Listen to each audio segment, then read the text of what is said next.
Bismillahirrahmanirrahim. Assalamualaikum warahmatullahi wabarakatuh. Perkenalkan, nama saya Ahmad Fahrul Rozi, NIM 191300047. Di sini saya akan menjelaskan sedikit tentang bangsa dan nasionalisme. What is nation? Apa itu bangsa? Secara budaya, bangsa adalah sekelompok orang terikat oleh bahasa, agama, sejarah, dan tradisi, meskipun negara memamerkan berbagai tingkat budaya heterogenitas. Secara politis, suatu bangsa adalah sekelompok orang yang menganggap diri mereka sendiri sebagai alami komunitas politik, diekspresikan secara klasik melalui pencarian kedaulatan negara. Sedangkan secara psikologis, sebuah bangsa adalah sekelompok orang dibedakan dengan berbagai kesetiaan atau kasih sayang yang dibentuk karena sikap patriotisme.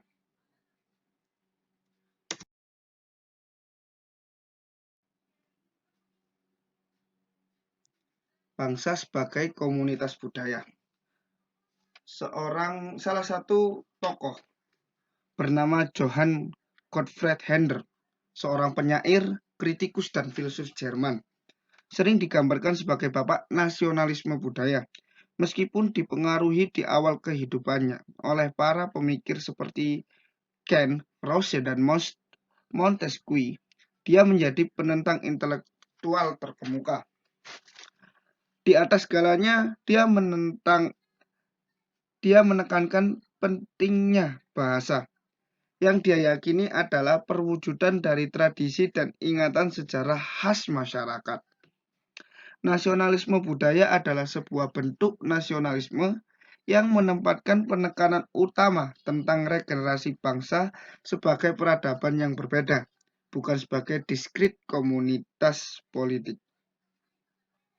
Kesulitan dalam mendefinisikan istilah bangsa bersumber dari fakta bahwa itu semua bangsa terdiri dari campuran fitur objektif dan subjektif, campuran karakteristik budaya dan politik. Secara objektif, bangsa adalah entitas budaya, sekelompok orang yang berbicara bahasa yang sama, memiliki agama yang sama, dan terikat oleh masa lalu bersama, dan seterusnya. Faktor-faktor seperti itu niscaya membentuk politik nasionalisme. Pada akhirnya, negara hanya dapat didefinisikan secara subjektif oleh anggotanya. Dalam analisis terakhir, bangsa adalah psikopolitik yang membangun. Artinya sebuah bangsa, dalam hal ini akal, mempersepsikan dirinya sebagai komunitas politik yang berbeda. Inilah yang membedakan suatu bangsa dari suku bangsa. Lanjut, bangsa sebagai komunitas politik. Pandangan bahwa bangsa pada dasarnya adalah entitas politik menekankan kesetiaan sipil dan kesetiaan politik, bukan identitas budaya. Bangsa dengan demikian adalah sebuah kelompok dari orang-orang yang terikat bersama, terutama oleh kewarganegaraan yang sama, terlepas dari kesetiaan budaya, etnis, dan lainnya. Salah satu tokoh yang terkenal yaitu Jean-Jacques Rousseau. Dia adalah seorang tokoh filosofi besar, penulis dan komposer pada abad pencerahan. Pemikiran filosofinya mempengaruhi revolusi Prancis, perkembangan politika modern, dan dasar pemikiran edukasi. Meski Rousseau tidak secara spesifik menyinggung mempertanyakan bangsa atau mendiskusikan fenomena nasionalisme, penekanannya pada kedaulatan populer diekspresikan dalam gagasan kehendak umum. Pada dasarnya kebaikan bersama masyarakat adalah benih dari mana doktrin nasionalis muncul selama revolusi Prancis 1789. Dalam memproklamasikan bahwa pemerintahan harus berdasarkan kemauan umum, Rousseau mengembangkan kritik yang kuat terhadap kekuasaan monarki dan hak istimewa aristokrat. Selama revolusi Prancis, prinsip demokrasi radikal ini tercermin dalam pernyataan rakyat Prancis adalah warga memiliki hak dan kebebasan yang tidak dapat dicabut, tidak lagi hanya subjek mahkota. Dengan demikian, kekuasaan berdaulat berada pada bangsa Prancis. Bentuk nasionalisme yang muncul dari revolusi Prancis karenanya mewujudkan visi rakyat atau bangsa yang mengatur dirinya sendiri dan tak terpisahkan terkait dengan prinsip kebebasan, kesetaraan, dan persaudaraan. Tokoh lain yang terkenal yaitu Benedict Anderson. Benedict Anderson adalah salah satu tokoh yang mengemukakan konsep tentang nasionalisme, bangsa, dan faktor-faktor pendorong nasionalisme. Ia yang lahir pada tahun 1936 di Kunming, Cina, merupakan saudara dari teori politik yaitu Perry Anderson dan berkewarganegaraan Irlandia. Benedict lahir dan besar di California dan Irlandia hingga menempuh studi doktoral di Universitas Cornell dengan spesialisasi bidang yaitu sejarah politik dan budaya Indonesia, kasus Timur Timur dan nasionalisme di Asia Tenggara. Benedict mengemukakan beberapa hal dalam karyanya yaitu Imagine Communities, Reflection of the Origin and Spread of Nationalism. Pertama, yaitu tentang konsep negara. Negara, menurut Benedict, adalah it is a imagined politic community and imagine as both inherently limit and sovereign. Yang artinya komunitas politik ini hanya sebuah imajinasi, karena sesungguhnya semua anggota dari suatu negara tidak pernah mengenal dan memahami seluruh anggota dari suatu negara. Bangsa juga didefinisikan terbatas, karena sebanyak apapun populasi masyarakatnya, selalu ada batas tertentu seperti batas-batas secara fisik atau wilayah. Bangsa merupakan sebuah komunitas karena memiliki ikatan yang dalam dan kuat serta akan mengabdikan jiwa raga demi negara. Selanjutnya adalah nasionalisme. Apa itu nasionalisme? Nasionalisme merupakan fenomena yang kompleks, dipengaruhi oleh faktor budaya, politik, dan psikologis. Jenis-jenis nasionalisme. Nasionalisme liberal. Secara umum, dengan semua bentuk nasionalisme liberal didasarkan pada asumsi mendasar bahwa manusia secara alamiah terbagi menjadi kumpulan bangsa, masing-masing memiliki identitas yang terpisah. Oleh karena itu, bangsa itu asli atau komunitas organik, bukan ciptaan buatan dari pemimpin atau penguasa politik kelas. Akan tetapi, tema khas nasionalisme liberal adalah bahwa ia terkait gagasan bangsa dengan keyakinan pada kedaulatan rakyat. Oleh karena itu, tema sentral dari bentuk nasionalisme ini adalah komitmen pada prinsip penentuan nasib sendiri. Tujuannya adalah membangun negara, yang artinya negara yang di dalamnya terdapat batas-batas pemerintahan bertepatan sejauh mungkin dengan kebangsaan. Nasionalisme liberal di atas segalanya adalah bentuk nasionalisme yang berprinsip itu tidak menjunjung tinggi kepentingan satu bangsa terhadap bangsa lain. Sebaliknya, ia memberitakan bahwa setiap bangsa memiliki hak atas kebebasan dan penentuan nasib sendiri. Di dalam akal, semua bangsa sama. Maka tujuan akhir dari nasionalisme liberal adalah pembangunan negara bangsa yang berdaulat.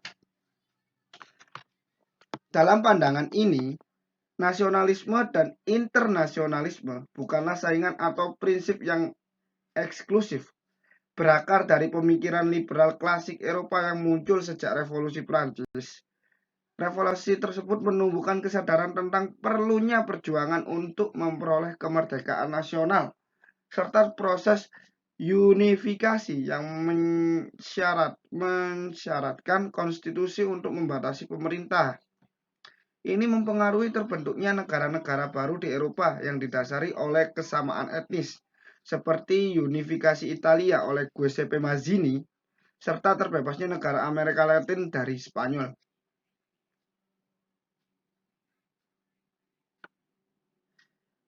Nasionalisme liberal memiliki asumsi bahwa umat manusia secara alamiah terbagi dalam banyak bangsa yang memiliki identitas berbeda. Bangsa merupakan komunitas organik yang memiliki kesetaraan dengan bangsa lain. Tidak ada ketentuan yang menyatakan bahwa bangsa tertentu sebagai kelas penguasa, sementara yang lain tidak. Dalam pandangan liberal, setiap bangsa memiliki hak untuk menentukan nasib sendiri, atau bisa disebut dengan self-determination, untuk membentuk komunitas politik atau yang kita kenal dengan nation states. Prinsip penentuan nasib sendiri dan kesetaraan ini ditetapkan oleh Woodrow Wilson, Presiden Amerika Serikat, dalam Perjanjian Versailles tahun 1919. Dalam pidatonya yang dikenal dengan 14 pilar, Wilson menata ulang wilayah politik di Eropa. Wilson berusaha memecah Imperium Eropa, Austria, Jerman, dan Turki menjadi negara-negara yang lebih kecil. Dia memandang bahwa bangsa Yugoslavia, Polandia, dan Czech merupakan bangsa tersendiri yang mempunyai hak untuk mendirikan negara, yaitu nasionalisme konservatif.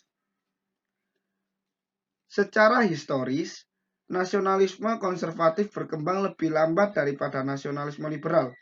Sampai paruh kedua abad ke-19, politisi konservatif memperlakukan nasionalisme sebagai kredo subversif jika tidak revolusioner. Nasionalisme konservatif kurang memperhatikan nasionalisme berprinsip penentuan nasib sendiri, dan lebih banyak lagi dengan janji kohesi sosial dan ketertiban umum diwujudkan dalam sentimen patriotisme nasional. Di atas segalanya, kaum konservatif melihat bangsa sebagai entitas organik yang muncul dari keinginan dasar manusia, tertarik pada mereka yang memiliki pandangan, kebiasaan, gaya hidup yang sama, dan penampilan sebagai diri mereka sendiri. Singkatnya, manusia mencari keamanan dan identitas melalui keanggotaan komunitas nasional. Nasionalisme dengan demikian menjadi salah satu bentuk tradisionalisme. Ini memberi nasionalisme konservatif karakter nostalgia dan pandangan ke belakang yang jelas.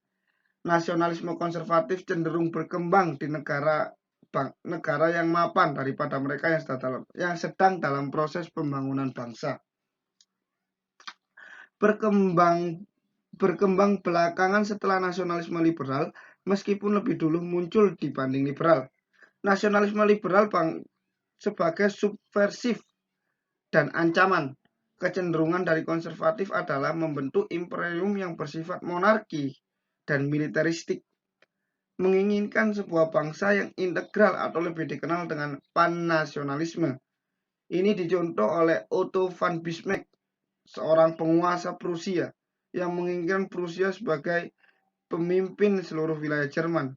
Begitu juga yang dilakukan oleh San Alexander III yang dikenal dengan gagasan panslavis. Karena bangsa dianggap sebagai sebuah ancaman, kelompok konservatif lebih mendukung terbentuknya sebuah negara terlebih dahulu daripada pembentukan bangsa, atau yang kita kenal dengan national building. Hal ini bertujuan agar loyalitas bisa diberikan kepada institusi politik sehingga menghindari terbentuknya loyalitas terhadap bangsa.